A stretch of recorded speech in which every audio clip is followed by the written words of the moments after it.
శ్రీ గురుభ్యో నమ. భగవద్గీత 3వ అధ్యాయం 29వ శ్లోకాన్ని వేళ మనం భక్తి శ్రద్ధలతో పరిశీలన చేసుకుందాం. ప్రకృతి గుణసమూఢాక సజ్జంతే గుణకర్మసు తాన కృష్ణభిదో మందాన్ కృష్ణ విచాలయేత్. ప్రకృతి యొక్క రాజసాది గుణములచే మోహపెట్టబడిన వారై దేహేంద్రియాదుల యొక్క క్రియలందు ఆసక్తులై వర్తించు కర్మ సంగులకు అల్పజ్ఞులను మందమతులను ఆత్మజ్ఞుడగు జ్ఞాని చెలింపజేయకూడదు. అనగా కర్మలు మానునట్లు చేయరాదు అని మనకు భగవానుడు చెప్తూ ఉన్నాడు. ఈ అధ్యాయమందలి 26వ శ్లోకమున చెప్పిన భావమునే జాగ్రత్త కొరకు మరల చెప్పుతున్నారు.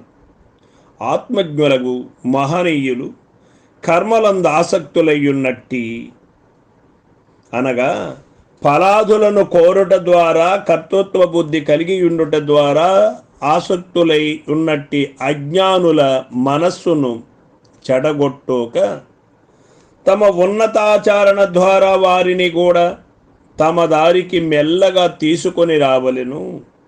తామాచరించి తమ నిష్కామాచరణచే క్రమముగా వారికి ప్రోత్సాహమును కలుగజేయవలెను. తమ సన్నిధి యందున్న ఆ పెద్దల యొక్క నిష్కల్మష ప్రవర్తమును నిస్సంగ వ్యవహారమును చూచి వాడును ఆ అజ్ఞాన దశలో ఉన్నటువంటి వారు కూడా క్రమముగా మార్గములను రాగలడు. అకృష్ణవిత్ అనగా గుణకర్మములందు దృశ్య పదార్థములందు అభిమానము సంఘము కలవారిని అల్పజ్ఞులని భగవానుడు పేర్కొనిది.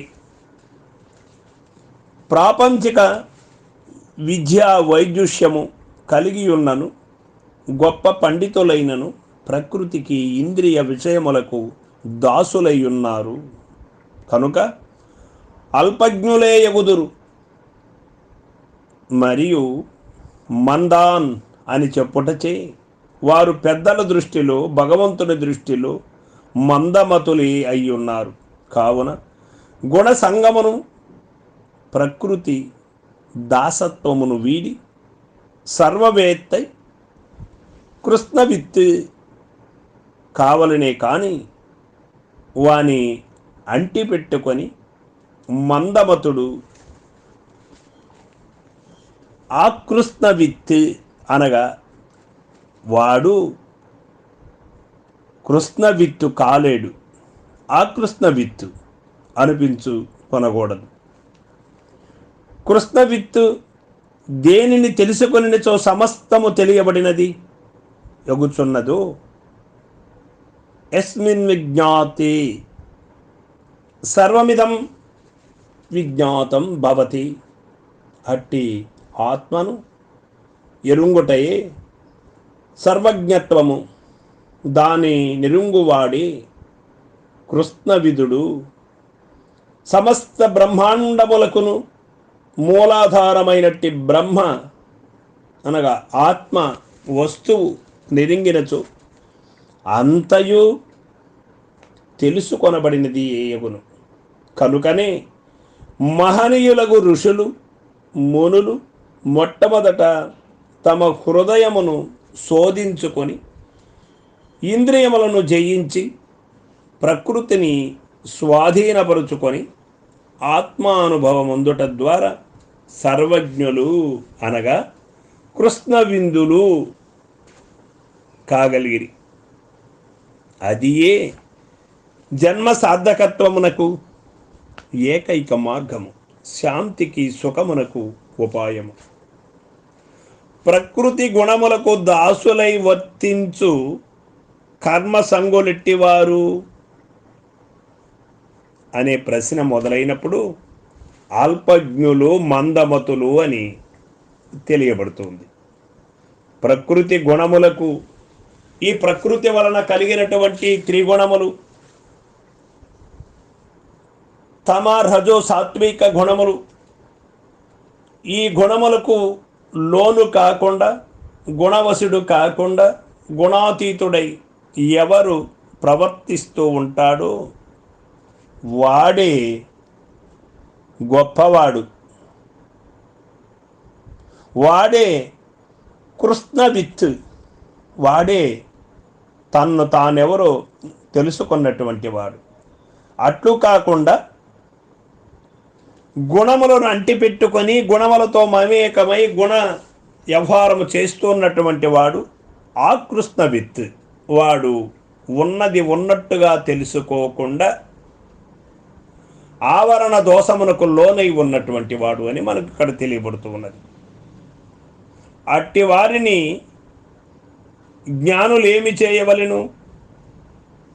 అల్పజ్ఞులుగా ఉన్నటువంటి మందమతులను జ్ఞాని ఏ విధంగా మంచి వాళ్ళు చేయాలి, ఏ విధంగా వాళ్ళని గుణరహితులను చేయాలి, ఏ విధంగా వాళ్ళని బంధ విముక్తులు చేయాలి అన్నప్పుడు వారి బుద్ధిని చెడగొట్టకుండా వారిని అట్లే వదిలేయాలి.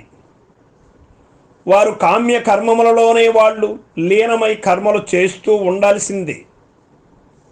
వారిని చెడగొట్టకూడదు. వాళ్ళని మారు అంటే వెంటనే వాళ్ళు మారలేరు.